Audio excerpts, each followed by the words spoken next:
Why does my mom keep your name locked inside her box? 11-year-old Ruby Whitaker whispered, holding up an old military medal in the fluorescent hallway. Eli Brooks did not move. His oil-stained fingers froze above the open wooden box, where blue velvet had faded around the shape of something kept too long in secret. Behind Ruby, 3 little girls clung to one another. From the parking lot, Maya Whitaker stared through her windshield as if a ghost had just stood up. Then Calvin Price stepped forward in his gray suit and said, too quickly, "Close that. It belongs to the Whitaker family." 3 hours earlier, Eli had only come to the elementary school to fix a microphone that squealed every time the principal tested it. Family Heroes Week had turned the front hallway into a soft little museum of children's pride. Paper flags hung from fishing line. Crayon portraits of firefighters, nurses, grandfathers, and older brothers were taped along the lockers.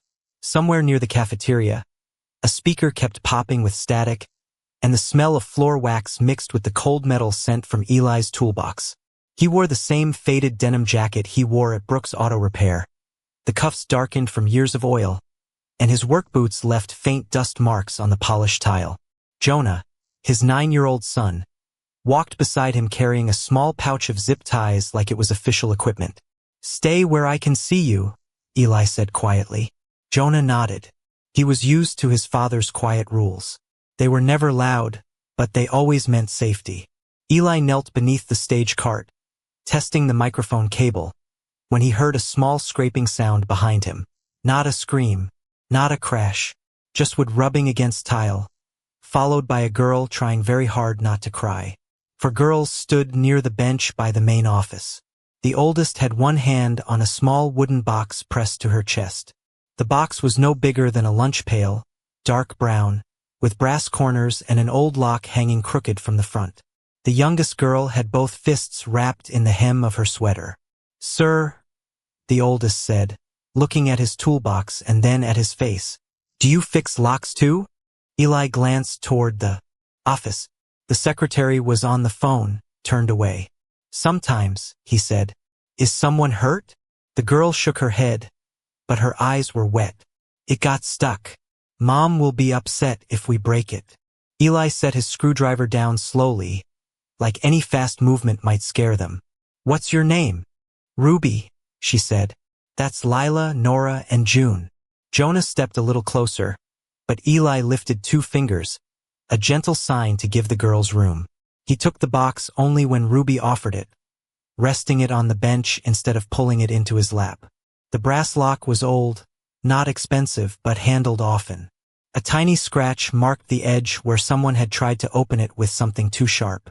Eli slid a pick from his toolbox, breathed once, and worked the latch with the patience he used on stubborn engines and frightened people. The lock opened with a dry little click. Ruby exhaled. "Thank you," she said, and then, before Eli could stand, she opened the lid.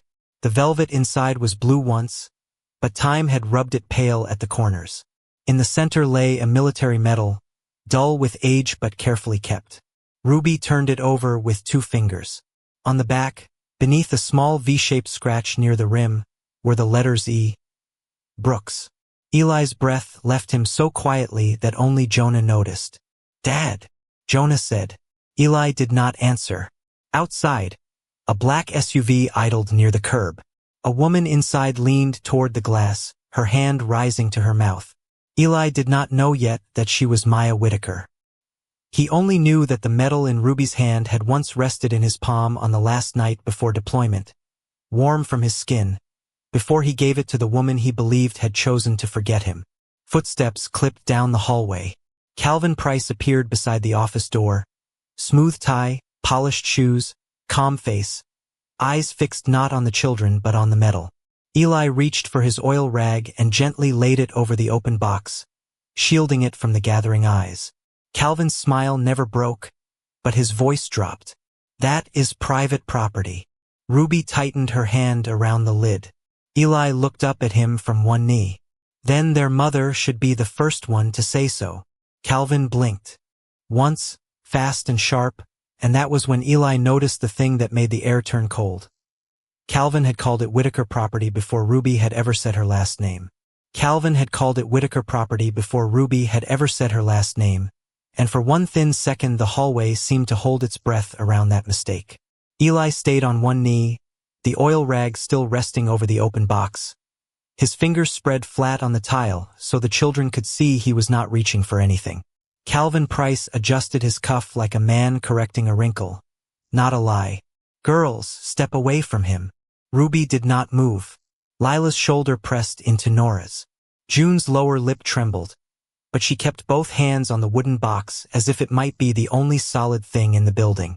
The secretary came out of the office with a clipboard tucked to her chest, her eyes jumping from Eli's work boots to the toolbox beside him, then to the metal hidden under the rag. "Mr. Brooks," she said, careful and thin, "maybe you should stand up." Eli rose slowly. He did not tower over anyone. He did not square his shoulders like a soldier. He folded the rag once, leaving the metal covered, and stepped back half a pace so Ruby was between the box and the office door, not between the box and him. The fluorescent lights hummed overhead. From the gym, the microphone gave a soft squeal, the same broken sound Eli had come to fix, and the noise made June flinch. "No one is in trouble," Eli said. Calvin smiled at the secretary. "That is exactly what I am trying to prevent." His voice was warm enough for witnesses. "These children are part of a complicated family situation. We cannot have unrelated adults handling heirlooms, especially men the family has not authorized." A father waiting near the front doors looked down at Eli's stained cuffs. A woman in yoga pants whispered, not softly enough, "Isn't he the garage guy?" Another parent answered, "The single dad? I heard he used to be military. You never know what people bring back from that." Jonah stood near the stage cart with the pouch of zip ties clutched in both hands. His cheeks went red first, then his ears. Eli saw it and felt the old ache of being struck through someone smaller than himself. He wanted to tell them Jonah had nothing to be ashamed of. He wanted to tell Calvin he had no right to wrap cruelty in procedure. Instead, Eli looked at his son and gave one small nod, the kind that meant breathe. Calvin turned toward the office. "Please document that Mr. Brooks opened the box and attempted to take possession of the item." "That is not what happened," Ruby said quickly. "He fixed it." "Ruby," Calvin said, bending his voice into something almost gentle. "Grown-up matters can sound confusing when children repeat them." Ruby's face changed. Not anger. Worse, the look of a child learning that truth could be patted on the head and moved out of the way. Eli lowered his voice. "She asked for help with a lock. I fixed the latch and handed it back." Calvin did not look at him. "We will let the report reflect what protects the girls." The secretary began writing. The pen made a tiny scratching sound across the paper. Eli's eyes moved to the ceiling corner where the hallway camera pointed down at the bench. A small red light blinked steadily on its face. Recording. Still there. Still awake. He said nothing about it. The front doors opened, letting in a slice of cold air and the smell of wet pavement. Maya Whitaker stepped inside wearing a cream coat, her hair pulled back too neatly, one hand gripping the strap of her purse like it was holding her upright. For a moment, her eyes found Eli's face. The color left her so fast that even Jonah noticed. Her lips moved, forming something that was not quite a word. "You're alive." Before sound could reach it, Darren Cole appeared beside her, smooth and composed, placing a hand at the small of her back. His coat looked expensive in a way that did not need a logo. His voice dropped near her ear, but the hallway was too quiet to hide all of it. "Don't let a stranger reopen what your doctor told you to bury." Eli heard the word stranger. He also heard the rest. Doctor. Bury. Too specific. Too practiced. Maya blinked as if his voice had pulled a curtain between her and the man standing 10 feet away. "The girls?" she asked. "They are safe," Darren said before. Anyone from the school answered. Calvin stepped smoothly into the space. "Maya, we are handling it. The box should never have left the house." Ruby clutched it tighter. "Mom, I only wanted to know why you cried." Maya's face folded around the sentence, but Darren's hand pressed lightly, almost invisibly, against her back. "Not here," he murmured. Not in front of everyone. Everyone. The word did its work. Parents looked away while pretending not to. The secretary kept writing. The principal arrived breathless, smoothing his tie, asking for calm, while looking mostly at Eli. "Mr. Brooks," he said, "under the circumstances, I think it would be best if you leave campus for the remainder of the day." Jonah took a step forward. But he didn't do anything. Eli put a hand on Jonah's shoulder, warm, steady. Stopping the hurt before it became a scene they could use against him. "It's all right, Dad. It's all right," Eli repeated, though nothing in his chest believed it. He looked at the principal, then at the secretary's clipboard. "Please save the hallway camera footage." Calvin's eyes flicked up to the camera so quickly most people would have missed it. Eli did not. "And don't punish the girls for asking an adult to fix a lock." He picked up his toolbox. The metal handle clicked against his palm. As he passed Maya, she looked at the rag in his other hand, the faint blue velvet dust on his thumb, and then at his face, not with belief, but with the first terrible doubt. Darren leaned closer to her and said, a little too softly, "He is confused, Maya. He has been through things." Eli kept walking. He did not turn around until he reached the glass doors. In their reflection, he saw Calvin take the clipboard from the secretary and write one sentence beneath her notes, his polished pen moving fast. Eli Brooks attempted to remove Whitaker property from minors. Then Calvin looked up at the blinking hallway camera, and for the first time, his smile disappeared. Eli saw Calvin's smile vanish in the glass reflection, but he did not turn back.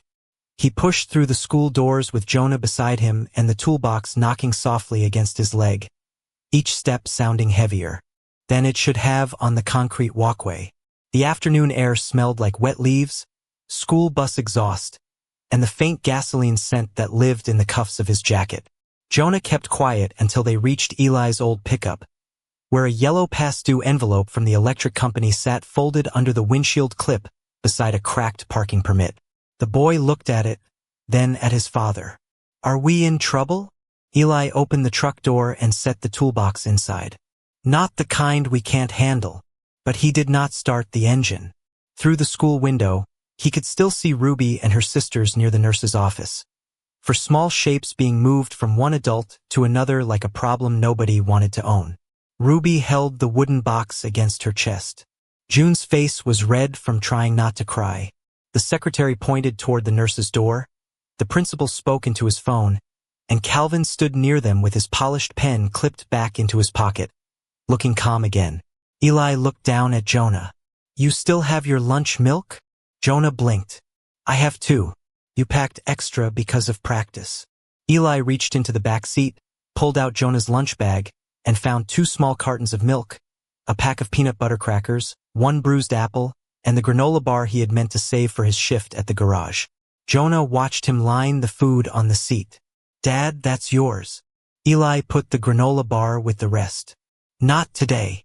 He took an old white repair envelope from the glove box, the kind he used for customers who paid in cash, and wrote the school nurse's name on the front. His handwriting was careful, blocky, trained by years of labeling parts, not writing feelings. "Take this to the nurse. Tell her it's for the girls if they're allowed to have it. Don't go past the desk. Don't argue with anyone." Jonah swallowed, still hurt from what he had heard inside. "What if Mr. Price says no?" Eli zipped the lunch bag and placed it in his son's hands. "Then you say yes, sir, and come back. Kindness doesn't need to win an argument to be real." Jonah carried the food back inside with the stiff seriousness of a child trusted with something bigger than food. Eli stayed by the truck, hands in his pockets, watching through the glass. Jonah did exactly what he had been told. He stopped at the nurse's desk, spoke softly, and held up the bag. The nurse looked toward Calvin. Calvin glanced once, gave a small dismissive nod, and turned away, as if milk and crackers were beneath the level of things he needed to control. That was his first mistake.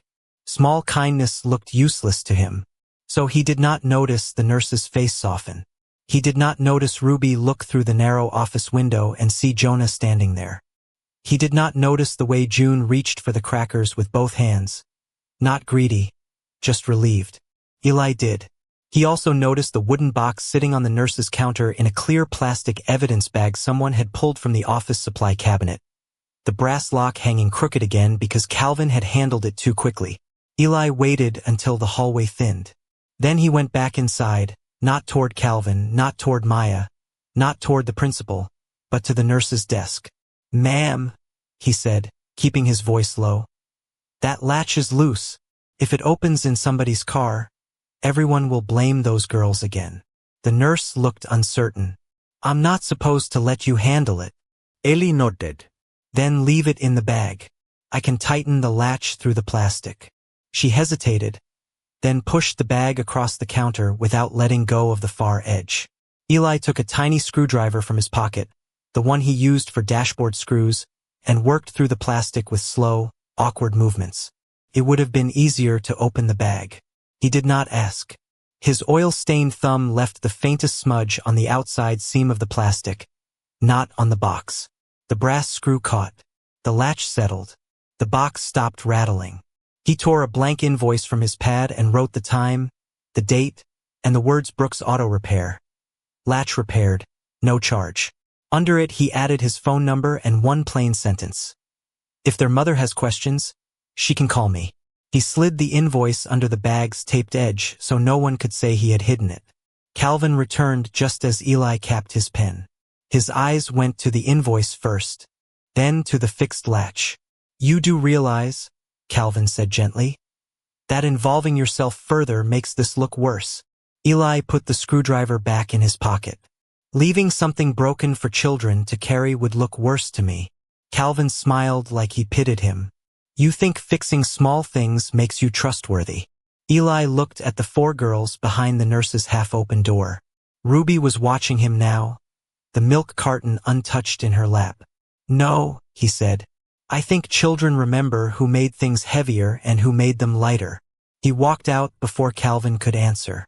By the time Maya came home that evening, the house was too quiet in the expensive way, all thick rugs and lamps dimmed low. Darren was in the living room speaking to Preston Whitaker Sr. on the phone, his voice smooth, saying the situation had been contained. Maya found Ruby sitting on her bed with the wooden box beside her. The latch no longer rattled. Under the taped edge of the plastic bag was Eli's invoice, creased at one corner, the ink slightly blurred where someone's hand had trembled over it. Maya read Brooks Auto Repair once, then again. Her thumb stopped on the phone number. Darren appeared in the doorway and his expression changed before his voice did. "Throw that away," he said softly. "That man already got paid once by the army. Don't let him get paid again by your grief." Maya did not answer. She only folded the invoice smaller and placed it beneath the blue velvet, under the metal he had not taken. And for the first time, the thing Eli had left behind was not his pain, not his name, not even the metal, but a time-stamped piece of paper proving he had touched the truth and chosen to give it back. By morning, Eli's time-stamped invoice had become another reason people were told not to trust him. At Whitaker Estate, Darren held the folded paper with 2 fingers, like oil from Brooks Auto Repair might stain the white kitchen marble. "He put his number inside your daughter's keepsake box," he said, his voice low and patient. "Maya, that is not kindness. That is strategy." Preston Whitaker Sr. stood near the window in a navy robe, looking out over the wet lawn as if the whole town were something he owned and tolerated. "Your mother was fragile too," he said without turning. "Men like that always know when a woman is vulnerable." Maya sat at the breakfast table with the wooden box in front of her. The latch no longer rattled. That should have meant nothing. A fixed latch was not a confession. A garage invoice was not proof of love. A name on a medal could be coincidence, or cruelty, or some terrible misunderstanding dragged back into her house by children too young to know what grief could do. She wanted to believe the safe version. The version Darren kept offering. The version where Eli Brooks was confused, where the school had overreacted, where her father had only protected her from a wound that had once nearly broken her. But the invoice had one detail she could not stop touching with her thumb. "Latch repaired, no charge." Not claimed, not taken, repaired, returned. Upstairs, Ruby sat with her sisters on the hallway rug, braiding June's hair badly but gently. When Darren passed, Ruby pulled the box closer to her knees. "Your mother is tired," Darren said. "No more questions about yesterday." Ruby looked down. "Mom cried before yesterday." Darren's polite face hardened for less than a second, then softened again before anyone could accuse him of anything. "Children remember feelings," he said, "not facts." Across town, Eli sat in the back booth of Miller's Diner with a cup of coffee he had not touched. Rain tapped against the window. The tabletop smelled faintly of bleach and old syrup. Marcus Hale arrived 10 minutes late, wearing a faded veteran's cap and the careful walk of a man whose knees still remembered bad roads and worse nights. He slid into the booth, saw Eli's face, and did not start with jokes. "You said it was about a medal." Eli took the medal from a small cloth pouch and placed it on a napkin, not in the center of the table but close to Marcus, where the morning light from the window caught the scratched rim. "Could someone be told I died before I woke up?" The question was so plain that Marcus did not answer right away. He looked at the medal first, then at the V-shaped scratch near the bottom edge. His jaw tightened. "Where did you get this?" "A child handed it to me." "Whose child?" Eli's hand closed around his coffee mug, but he did not lift it. "Maya Whitaker's." Marcus leaned back slowly. The vinyl seat made a tired sound under him. Outside, a delivery truck hissed at the curb. "Eli," he said, "that medal was in your personal effects bag at Fort Reed. I remember because you kept asking for it when you were coming in and out." Eli watched the steam fade off his coffee. "I gave it to Maya before the last deployment." Marcus's eyes sharpened. "Then how did it end up back in your effects bag?" That was the first question that did not hurt like memory. It hurt like evidence. Marcus opened his canvas folder and pulled out old photocopies, discharge notes, a blurred photograph of a hospital wrist tag, and a veteran intake sheet with coffee stains along one corner. His hands were wide, scarred, and gentle with paper. "I can't give you anything unofficial," he said, "but I can tell you what I saw." He slid the photograph across the table. The tag was grainy, but the typed line was clear enough under the diner light. "E. Brooks. Stabilized. Fort Reed Medical Center." The date beneath it made Eli go still. It was 3 days after the date Maya had once been told he was gone. He did not raise his voice. He did not curse. He only placed his index finger beside the date and asked, "Who receives a death notice before the man is stable enough to ask for water?" Marcus took off his cap and set it on the table. "Someone who didn't get the notice from the right place." Back at Whitaker Estate, Maya had locked herself in the small study that still smelled like her late mother's books and lemon polish. She opened the bottom drawer where Preston kept old family documents and found the envelope she had not touched in years. The paper inside was thinner than she remembered. The words "Casualty Presumed" sat near the top, formal and cold, but the lower corner was strange. No full case number. No complete military seal. Only a copied block of text, a family representative line, and a signature that leaned sharply to the right. "See, Price." Maya pressed her hand over her mouth. She did not believe Eli. Not yet. She did not even fully believe herself. Trauma could rearrange rooms in the mind. Grief could make a person see patterns where there were only old wounds. But she remembered Calvin bringing this paper to her father's office. She remembered Preston saying, "Do not ask for details, sweetheart. Details only make death crueler."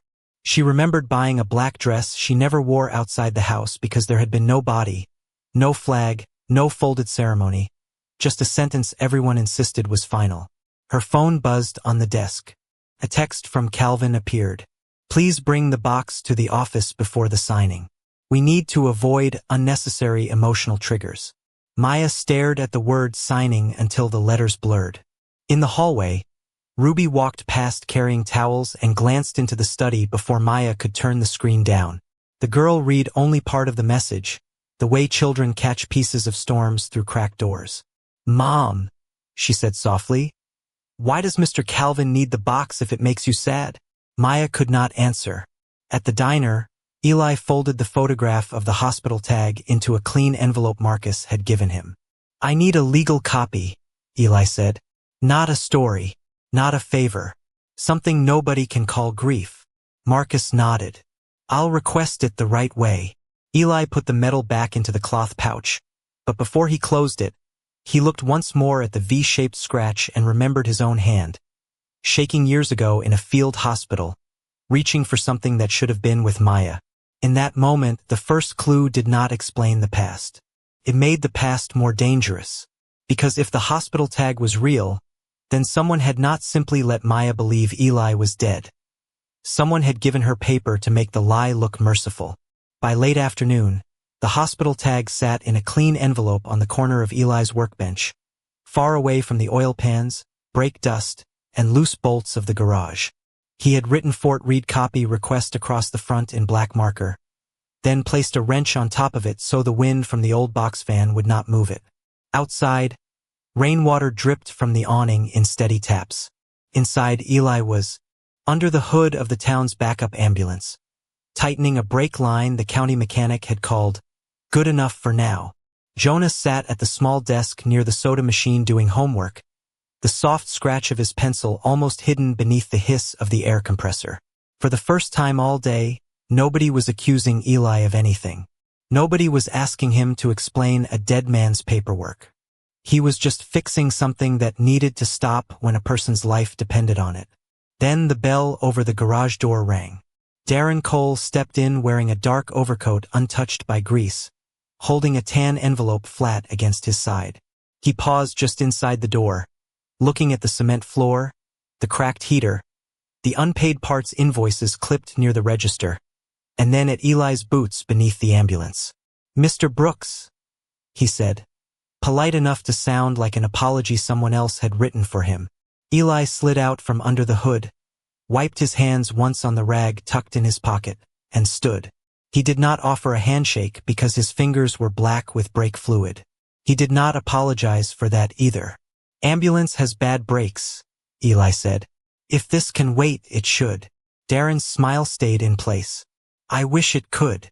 He set the envelope on the workbench, close to the Fort Reed request but not touching it. Jonah looked up from his math sheet. Eli noticed, then turned slightly so his body stood between his son and the conversation. Darren saw the movement and lowered his voice as if that made him decent. "Maya is in a fragile state. The girls are frightened. Preston, and I think it would help everyone if you left town for a short time." The garage seemed to quiet around the sentence. The compressor clicked off. Somewhere in the back, a drop of water hit a metal drain pan, sharp and lonely. Eli picked up the envelope, opened it, and pulled out a stack of cash wrapped in a bank band, along with a no-contact agreement printed on expensive paper. Calvin Price's letterhead sat at the top. Eli's eyes moved slowly, not emotionally, just carefully, the way they moved over a damaged engine. "This says I served with the 72nd Medical Infantry." Darren folded his hands. "I'm sure Mr. Price used the records available." "There is no 72nd Medical Infantry in my file," Eli said. "Not in the real one." Darren's jaw tightened, then relaxed. "You know what I mean. The details are not the point." Eli placed the agreement flat under the hanging shop light. The paper had a fresh crease down the center, like it had been folded in a hurry and smoothed out with a palm. The signature line already had Eli Brooks typed beneath it. Beside it, the amount offered was large enough to catch the eye of a man with overdue bills, a son, and a heater that worked only when it wanted to. Jonah's pencil stopped moving. Eli did not look at the money. He looked at the ambulance. "Who told you I would sign? No one has to tell me what a man in your position needs." The words were soft. That made them worse. Darren glanced at the electric bill near the register, then back at Eli with practiced sympathy.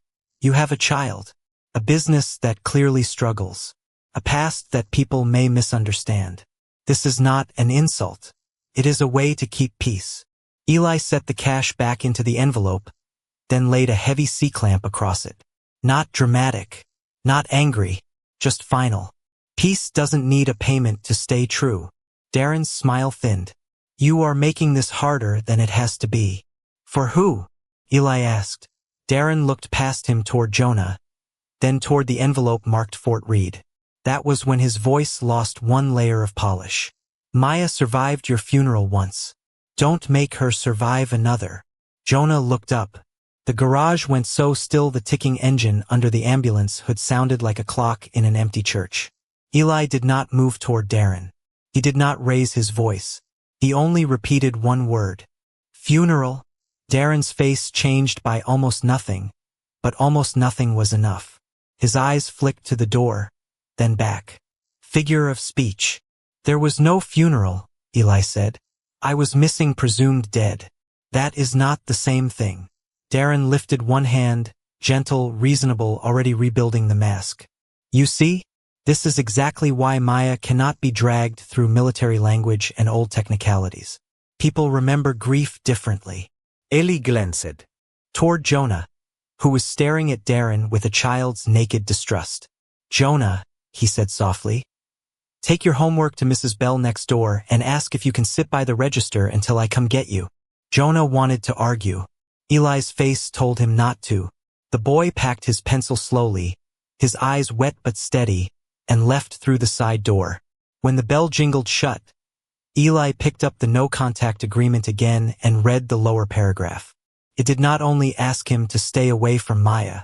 It asked him not to contact her children, the school, any Whitaker employee, or any veteran-affiliated organization regarding historical family matters. That phrase sat wrong on the page. Too broad. Too afraid. Eli took a photo of the document with his phone, then slid it back across the bench. You can tell Mr. Price I'm not signing anything today. Darren's voice cooled. Then do not be surprised when the school report becomes more serious. Eli wiped brake fluid from his thumb with the rag. A report should match what happened. Darren gave a small laugh. You still think the world runs on what happened? He left with the envelope under his arm, the cash still inside, the C-clamp mark pressed into the paper like a bruise. Eli stood there for a long moment after the door closed. Then he called the Veterans Center from the wall phone because the old landline recorded dates on every outgoing call. This is Eli Brooks, he said. I need legal guidance before I make a mistake angry men make. That evening, because he had already promised the school and because promises did not stop being promises when people insulted you, Eli went back after hours to repair the auditorium sound system for Veterans Day. The hall smelled of dust, stage curtains, and floor polish. The principal avoided his eyes but handed him the keys. In the camera closet, Eli found the backup feed unit blinking amber instead of green. He opened the access log expecting a loose cable. Instead, the screen showed a manual overwrite request on the hallway footage from the day Ruby opened the box. The account name at the bottom was simple, neat, and impossible to mistake. C. Price. Eli stared at it under the buzzing. Closet light, his hand still on the screwdriver, and understood that Darren had not come to buy silence because of what Eli remembered. He had come because someone had already started erasing what the camera saw. The overwrite request on the school camera feed did not shout. It sat there in plain black text under the buzzing closet light, quiet as a signature at the bottom of a bad contract. See, Price. Eli kept one hand on the metal shelf and read it twice, then a third time, because anger had a way of making men see what they wanted, and he had promised himself years ago never to confuse pain with proof. The backup unit hummed softly beside him. Dust clung to the cables. Somewhere beyond the wall, the auditorium microphone gave one low pop and went silent. Eli took a photo of the access log, then another with the hallway clock visible in the corner of the screen. He did not unplug anything. He did not call Calvin. He did not march into Whitaker Estate with a wrench in his hand and grief in his throat. He called the Veterans Center again and asked for the legal advocate by name. I found a school camera overwrite request tied to the same lawyer on Maya's old notice, he said. The advocate, a woman named Denise Porter, let the silence sit for a second. Then we stopped treating this like a memory dispute, she said. We preserve evidence. The next morning, the Veterans Center smelled like burnt coffee, copier toner, and raincoats drying on metal chairs. Eli sat at a conference table with Marcus Hale on one side and Denise on the other. The Fort Reed hospital tag copy lay in front of them beside Eli's photo of the school access log. Denise wore reading glasses low on her nose and moved each paper into a straight line before she spoke, as if order itself was a kind of defense. A wrong date could be incompetence, she said. A missing seal could be bad filing. A camera overwrite could be a school error. But the same private attorney touching all three. She tapped the page with one clean fingernail. That is not a feeling anymore. Marcus opened a manila folder he had carried against his chest through the rain. Fort Reed responded faster than I expected. He pulled out a service mail log, old and grainy, but readable. Eli's name appeared 3 times. 3 outgoing letters. 3 dates after he had stabilized. 3 destination lines addressed to Maya Whitaker at Whitaker Estate. Eli felt something in him lean toward those lines like a man hearing his own voice from the bottom of a well. I wrote, he whispered. Marcus nodded. You wrote. Denise turned the page. And someone signed for them. The room seemed to shrink around the final column. Seat price. Seat price. Seat price. Beside the 3rd delivery entry, in a smaller note field, someone had typed, Family requested emotional protection. Eli stared at those words until they stopped looking like language and started looking like a locked door. Emotional protection. That was what they had called taking his words out of Maya's hands. That was what they had called leaving her to mourn a living man. His fingers curled once against the edge of the table, then opened again. Denise saw it. Eli, she said quietly, what do you want to do right now? It was not a legal question. It was the kind of question that measured the difference between justice and revenge. Eli looked at the hospital tag, the mail log, the camera overwrite, and the place where his own name had been turned into a problem other people managed. I want to go to her house and ask her father what kind of man buries someone with paperwork. His voice stayed low, but the words had weight. Marcus did not interrupt. Denise did not soften it. Eli breathed once, slow through the nose, the way he had taught Jonah during panic drills after thunder. But that would put Maya and the girls in the middle before the proof is protected. He pushed the papers back toward Denise. So we do this right. Denise's expression changed, not into pity, but respect. Then we file a preservation request. School footage, Whitaker correspondence records, private attorney communications connected to your military status, and anything involving those children's personal property. Across town, Maya stood barefoot in the small upstairs room she still called her mother's study, though her mother had been gone for years. The house was too clean.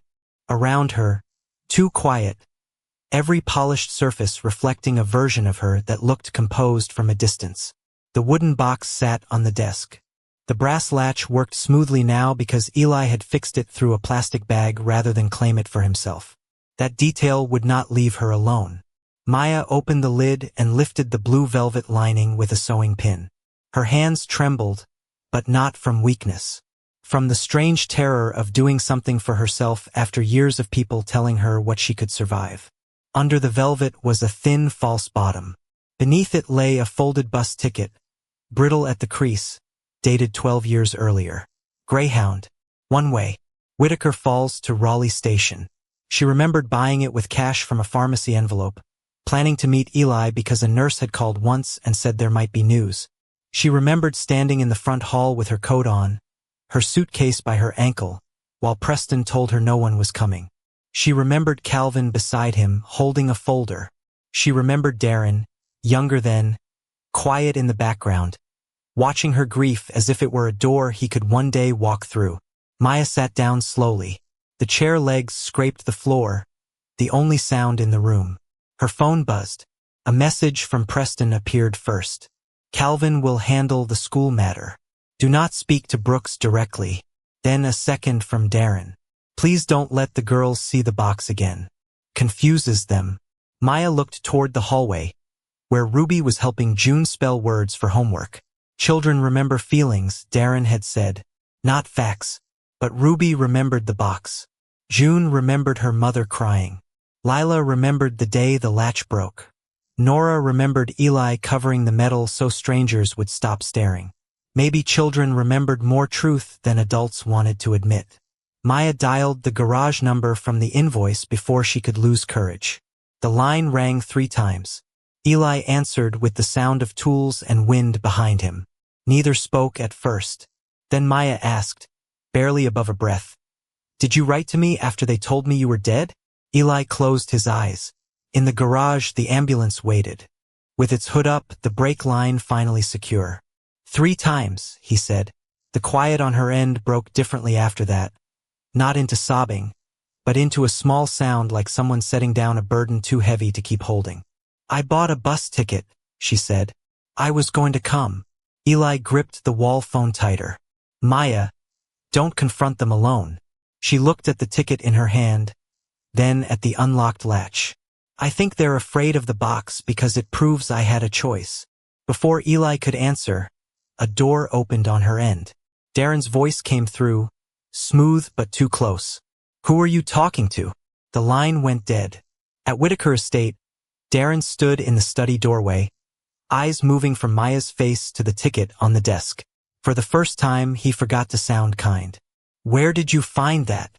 Maya folded the ticket once and placed it under her palm. "In my box." His eyes flicked to the hallway camera Preston had installed after her breakdown years ago, then back to her. "Your father should be here for this conversation." Maya looked at him with a steadiness that surprised them both. "No," she said. "My children should be safe for this conversation." That night, Denise filed the preservation request. Marcus requested certified copies of the mail logs. Eli finished the ambulance and wrote no charge for labor on the town invoice because someone might need that vehicle before dawn. And in the upstairs hallway of Whitaker Estate, Ruby saw Darren's phone light up on the table with a message from Calvin. "Keep the box home until after the signing." Ruby did not understand trusts, lawyers, or old military records. She only knew her mother cried when men said they were protecting her. So when Darren came later and asked gently for the box, June hugged it against her chest and said, "Small but clear." Mom said truth doesn't go in your car.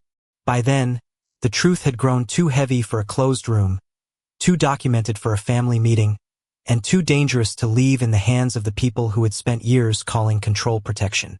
By 5 o'clock the next evening, the school auditorium looked nothing like the hallway where Eli Brooks had been treated. Like a problem. Folding chairs stood in clean rows beneath red, white, and blue paper banners. A long table near the stage held carnations, printed programs, and framed student drawings for Family Heroes Week. The floor smelled of polish. The stage curtains smelled of dust. Every few minutes, the microphone gave a tired crackle, and somebody from the PDA looked toward the back where Eli was kneeling beside the sound cabinet with a screwdriver between his fingers. He had not come through the front doors like a man expecting justice. He came in through the side entrance with his toolbox, his faded denim jacket, and the same work boots people had whispered about 2 days earlier. Jonas sat in the last row with Mrs. Bell from the shop next door, holding his father's phone in both hands because Eli had asked him to keep it safe. Up front, Preston Whitaker Sr. sat under a reserved sign with his silver hair combed perfectly back. His navy suit pressed sharp enough to cut paper. Beside him, Calvin Price held a leather folder against his chest. Darren Cole sat on Maya's right side, close enough that his shoulder almost touched hers, close enough that his hand on the back of her chair looked protective to anyone who did not know what a fence looked like when it dressed as concern. Maya wore a pale blue dress and no smile. Ruby, Lila, Nora, and June sat together near the aisle. Ruby held the wooden box in her lap with both hands. The latch Eli had repaired stayed shut. The lock hung from the handle, not clicked closed, because June had refused to let anyone lock it again. When the principal stepped to the microphone, his voice shook only at the edges. "Thank you all for coming to our Veterans Day and Family Heroes program. We are especially grateful tonight for the generosity of the Whitaker family." Applause moved through the room, polite and practiced. Preston rose just enough to acknowledge it. He looked like the kind of man a small town thanked before it questioned him. And, the principal added, glancing toward the back, We also appreciate Mr. Brooks for assisting with our sound system. The applause thinned. A few heads turned. Eli kept his eyes on the cable panel. He did not look wounded, but Jonah did. That was what made Eli's hand pause for one breath before he kept working. Preston rose when his name was called and took the stage with the ease of a man used to rooms making space for him. Family, he began, is not only blood, it is protection. It is knowing when to shield those we love from pain they are not ready to carry. His voice was warm, full, almost beautiful. A few parents nodded. Darren lowered his gaze in sympathy. Calvin stood near the side steps with the leather folder tucked under one arm, as if the next page of the evening was already written. My daughter Maya has survived loss with dignity, Preston continued. My grandchildren deserve stability, not confusion brought by old stories and outside interference. There it was. Not Eli's name, not a direct accusation. Something cleaner, safer, easier for a crowd to swallow. Outside interference. Eli felt the phrase land across the room and did not move. Denise Porter, the Veterans Center advocate, sat 2 rows behind Maya with a plain black binder on her lap. Marcus Hale sat beside her, cap in his hands, his face still as stone. This was the first retention spike of the night. Preston looked like he had taken back control without ever raising his voice. The room was leaning toward him. Procedure, reputation, charity, grief, the oldest weapons in polite hands. Then Ruby stood up. Not fast, not dramatically, just a child deciding her knees could hold her. Mom, she said. Her voice did not reach the microphone, but it reached Maya. Maya turned. Ruby walked to the front with the wooden box against her chest. Lila followed 1 step behind. Nora held June's hand. They stopped beside Denise, not beside Eli, because Eli had told them twice through the school nurse that grown-ups had to handle grown-up fights. Ruby held the box out to her mother. You said Truth does not go in his car, she whispered, meaning Darren, not understanding how many adults heard her. The room shifted. A chair leg scraped the floor and stopped. Darren's hand tightened on the back of Maya's chair. Calvin stepped forward quickly, still smooth. Maya, perhaps we should not let the children turn this into a spectacle. Maya looked at the box. Her face carried fear, but beneath it something steadier had begun to stand up. They did not turn it into one, she said. Adults did. Preston's mouth softened in public sorrow. Sweetheart, you are overwhelmed. Calvin opened the leather folder. For everyone's peace, it may be best to complete the family authorization first and revisit this privately. Denise stood then. She did not walk to the stage. She simply opened her binder and held up a copy of the Brooks Auto Repair invoice in a clear sleeve. Before anything is signed, the record should reflect that Mr. Brooks repaired the latch, returned the box, and documented the time. The school's first incident report says he attempted to remove it. That statement conflicts with this invoice and with preserved witness accounts. Calvin smiled faintly. A self-written garage invoice is hardly evidence. That was the second moment when it seemed he might win. Several parents looked uncertain again. A poor man's paper against a lawyer's folder. Eli finally stood from the sound cabinet, wiped his hands on his rag, and spoke from the back of the room, not loud, but the microphone he had just fixed caught the edge of his voice and carried it. Then use the camera. The words landed gently, but the air changed. Calvin's eyes went to the ceiling camera above the aisle. Denise turned a page. We requested the hallway footage. The primary file was manually overwritten. The principal's face drained. Overwritten. By an account assigned to Mr. Price, Denise said. Calvin lifted one hand. Administrative cleanup. Schools often mislabel footage. I was helping avoid unnecessary trauma for minors. Eli walked halfway down the aisle and stopped where the rows opened, keeping space between himself and Maya. Children telling the truth is not trauma, he said. Adults erasing it is. Maya placed one hand on the box lid. Her fingers shook, but she opened it. The metal lay on the faded blue velvet, dull, old, real. Eli did not move toward it. Marcus stood, holding up a certified copy of the Fort Reed Hospital tag. Eli Brooks was alive 3 days after the date Mrs. Whitaker says she was notified of his death.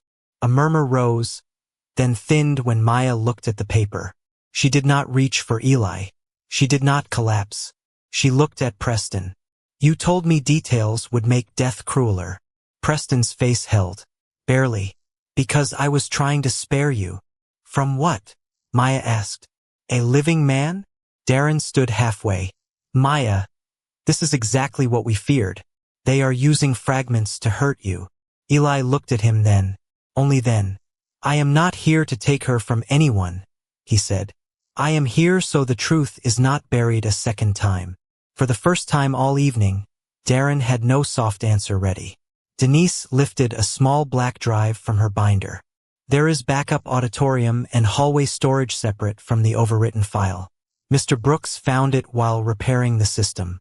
It has not been played publicly. Maya, this concerns you and your children.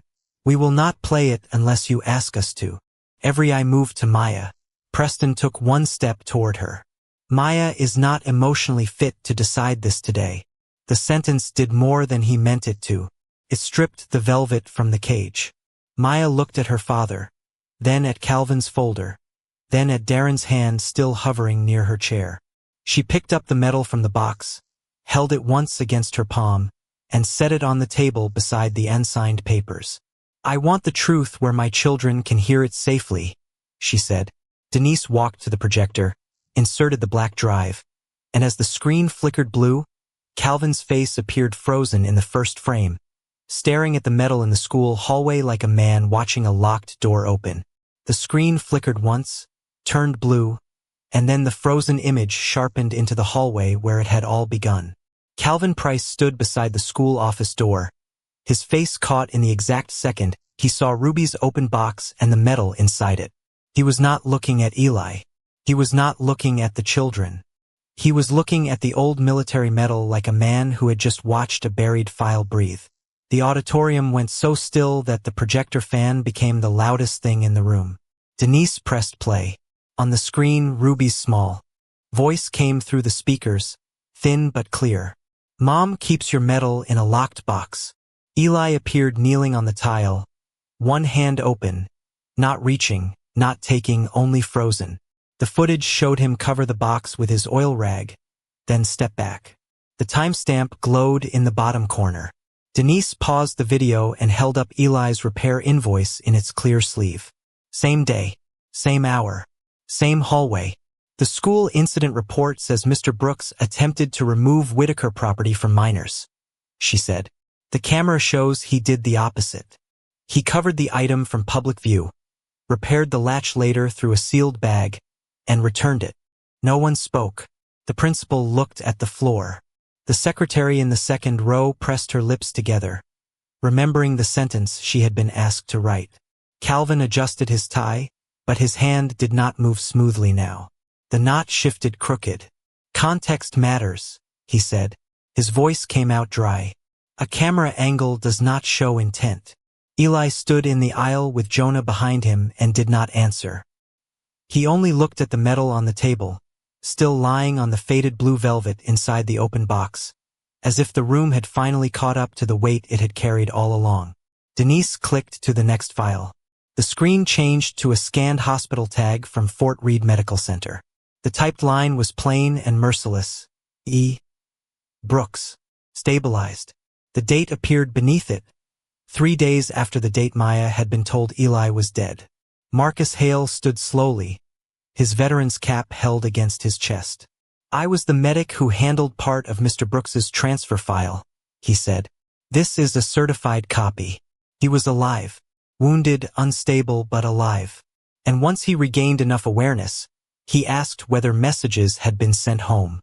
Maya's fingers closed around the edge of the table. Darren leaned toward her, whispering something, but she lifted one hand without looking at him. Stop. That one small gesture changed the room more than shouting could have.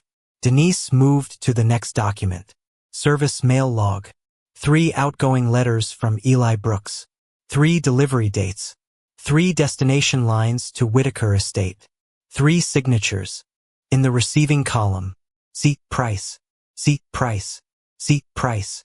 The letters on the screen seemed larger than names should be. They stood there like footprints across wet cement. Calvin's leather folder slipped slightly under his arm. He caught it before it fell, but a few papers slid loose and whispered against the stage floor. The family requested that I screen certain correspondence, he said. Ms. Whitaker was in a medically fragile condition. Her father had concerns. Preston rose halfway from his seat, not enough to look guilty, enough to look authoritative. I made decisions no father should have to make, he said, voice heavy with old man sorrow. My daughter was drowning. I protected her from hope that could have destroyed her. Maya turned to him then. Her face did not crumple. That almost made it worse. You protected me from his letters? Preston held her gaze. From confusion. Denise clicked again. The projector showed a note attached to the mail log. Family requested emotional protection. Then a second image appeared beside it. Maya's Greyhound ticket, faded, creased, and used, dated within the same week Eli had been transferred back stateside. Maya reached into the wooden box and took out the real ticket with trembling fingers. I bought this to go to the station, she said, and her voice carried because the microphone in front of her was still live. I was told not to go because there was no one coming. The auditorium did not gasp. It did something heavier. It stopped breathing together. Darren stood. Maya, grief distorts memory. You were barely sleeping. You were not making safe choices. I was trying to meet the man you said was dead, she answered. The words landed without force, and that was why they could not be dodged. Denise did not pause. She brought up the no-contact agreement Darren had carried into Eli's garage, Calvin Price's letterhead bright at the top. Then she highlighted the paragraph forbidding Eli from contacting the school, any Whitaker employee, any veteran-affiliated organization, or the children regarding historical family matters. This document was presented before any formal complaint was filed against Mr. Brooks, she said. It also misidentifies his military unit, matching an error in an altered private summary, not his certified service file. Darren's mouth opened, then closed. The projector clicked again. The backup audio from the auditorium system crackled through the speakers. Darren's voice filled the room from the hallway recording, "The medal is out." A pause. Then Preston's voice, lower but clear enough, answered through the phone speaker. Keep Maya away from Brooks until she signs. Somewhere near the front row, someone's program slid from their lap onto the floor. The paper made a soft, final sound. Preston's face went pale beneath the stage lights. Calvin looked toward the exit, then toward the ceiling camera, as if still searching for a room where no one had recorded him.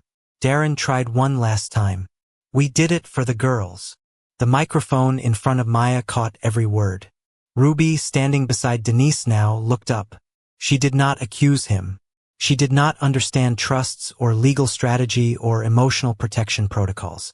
She only asked the question a child asks when adults run out of places to hide. If grown-ups can hide letters, who protects kids when they tell the truth? The room went silent. Not polite silent. Not waiting silent. The kind of silence that makes fluorescent lights seem louder, that turns every breath into a confession. Eli looked back at Jonah. His son was standing very straight, tears on his face, not ashamed this time. Eli reached under his shirt and pulled out his old dog tag. The chain caught briefly at his collar, then came free. He walked to the table, placed the dog tag beside the medal and stepped back. I came home, he said. I just came home to a door someone else had locked. Maya picked up the engagement ring from her finger. No drama. No thrown medal. She placed it beside Calvin's unsigned authorization papers and the no-contact agreement. My grief was real, she said, looking at Preston, Calvin, and then Darren. Your story was not. Denise turned to the principal and the school board chair sitting in the second row. We are requesting immediate preservation of all footage, correction of the incident report against Mr. Brooks, and written restrictions preventing any non-parent representative from removing the children's personal property without lawful authority. The board chair nodded once, shaken but clear. Granted, pending review. Marcus stepped forward with the certified hospital tag and service mail log. These copies go to council and to the appropriate state offices, he said. Calvin's folder finally slipped from his hand. It hit the floor flat. No one bent to pick it up. Preston sat down slowly as if the chair had appeared beneath a different man. Darren backed away from Maya, but she did not watch him go. She was looking at the open box, at the medal, at the dog tag, at the letters she had never been allowed to read. The truth had not healed her yet. It had only stopped the bleeding lie. And as every eye in the auditorium turned toward Eli Brooks, waiting to see whether a man handed back his stolen past would choose revenge, possession, or something quieter, Eli only reached for Jonah's shoulder and breathed like a father who knew the hardest part of justice was what came after everyone finally believed you. The auditorium emptied without applause. People left in a softer way than they had arrived, folding programs without looking at one another, moving chairs back with careful hands, whispering only when they reached the hallway. The same floor where Eli Brooks had been treated like a threat now held the scattered proof of what had been done to him and to Maya. A corrected incident report waiting for the principal's signature, a certified hospital tag in Marcus Hale's folder, a service mail log with Calvin Price's name repeated like a stain, and the wooden box on the front table with its lock hanging open. Calvin was not dragged out. Preston was not shouted down. Darren was not struck. That would have made the night smaller than the truth. Instead, Denise Porter stood with the school board chair and spoke in a calm voice about preservation orders, ethics complaints, temporary restrictions, and written corrections. Her pen moved across paper with the sound of a door being unlocked from the right side. By morning, Calvin's authority as family representative had been suspended pending review, and the state bar had received the packet. Preston's control over Maya's trust was frozen until an independent audit could examine the years of protective fees, legal filings, and decisions made in her name. Darren was served with a civil no-contact order covering Maya and the girls while the court reviewed the attempted agreement, the money offered to Eli, and the pressure around the unsigned family authorization. The school sent Eli a formal apology on letterhead, not because paper could erase humiliation, but because false paper had helped create it, and true paper had to begin repairing it. The incident report was corrected. Eli Brooks repaired a child's locked keepsake box, returned it, and requested that the mother be consulted. Jonah read that sentence twice at the kitchen table the next morning while Eli poured cereal into 2 chipped bowls. They wrote it right, Jonah said. Eli stood by the sink, his hands wrapped around a mug of black coffee, the same hands people had looked at like they were dirty because they worked. They should have written it right the first time. Jonah nodded, older than 9 for 1 second, then younger again. But they did now. Eli touched the back of his son's head as he passed. Now matters too. At Whitaker Estate, Maya removed the lock from the wooden box herself. She did not ask a lawyer. She did not ask her father. She used a small screwdriver from the kitchen drawer and worked slowly while Ruby, Lila, Nora, and June sat around the table in pajamas and socks. The house was quiet, but not the old quiet. Not the expensive quiet that told children to step lightly around secrets. This quiet had breathing in it. When the lock came free, June picked it up and frowned. Can we throw it away? Maya looked at the little brass thing in her daughter's palm. Not yet, she said. Maybe we keep it to remember what we do not do anymore. Inside the box, the blue velvet still held the shape of the medal. But now the medal was not alone. Eli's dog tag lay beside it. The Greyhound ticket rested under a clear sleeve so it would not break at the fold. Copies of the 3 letters Eli had written from Fort Reed sat in order, finally opened, finally read. Maya did not read them to the girls all at once. She read 1 paragraph, then stopped when her voice shook. Ruby placed a hand on her arm. We don't have to do it fast, she said. Maya closed her eyes. That sentence, from a child, was gentler than anything the adults had called protection. On Sunday morning, Eli brought Jonah to Miller's Diner because neutral places mattered when hearts were learning to be safe again. He did not bring flowers.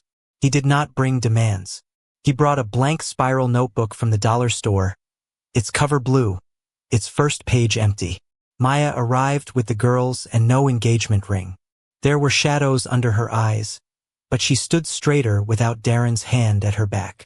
For a moment, no one knew how to move. The waitress set down waters too carefully. A fork clinked somewhere near the counter. Eli slid the notebook across the booth. "We can write what they stole," he said. "One page at a time." Maya looked at the notebook, then at him. "I am sorry I believed you were gone." Eli shook his head once. "You were handed a grave and told not to question the dirt." Tears filled her eyes, but he did not reach across and take that moment for himself. He let it belong to her. "I'm sorry they made you mourn alone," he said. Jonah sat beside his father, watching the 4 girls color on the paper placemats. Ruby drew the wooden box without a lock. June drew a metal bigger than the sun. Nora drew the diner with too many windows. Lila wrote the word truth in purple crayon, then asked Jonah how to spell garage. He showed her, serious and proud. Across town, the school board adopted a new rule before the week ended.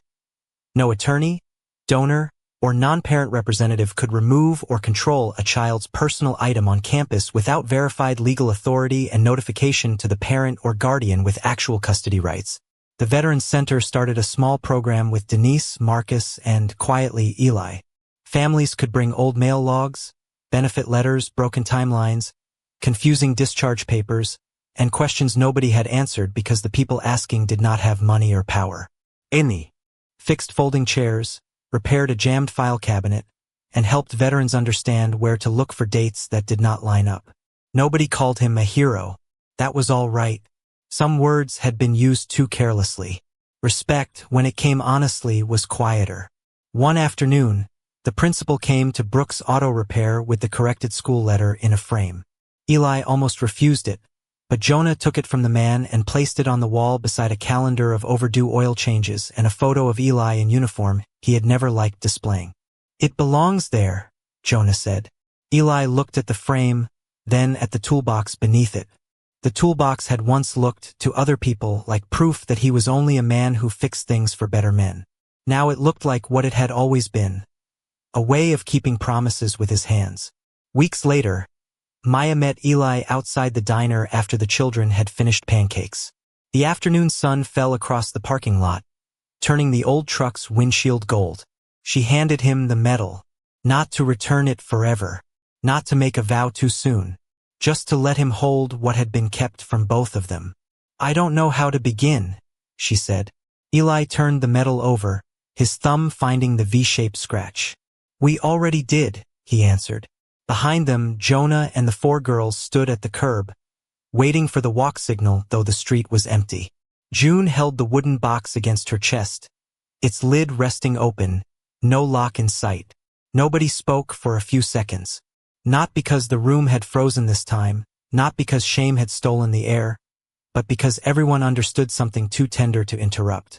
Dignity had not shouted its way back into Eli Brooks's life.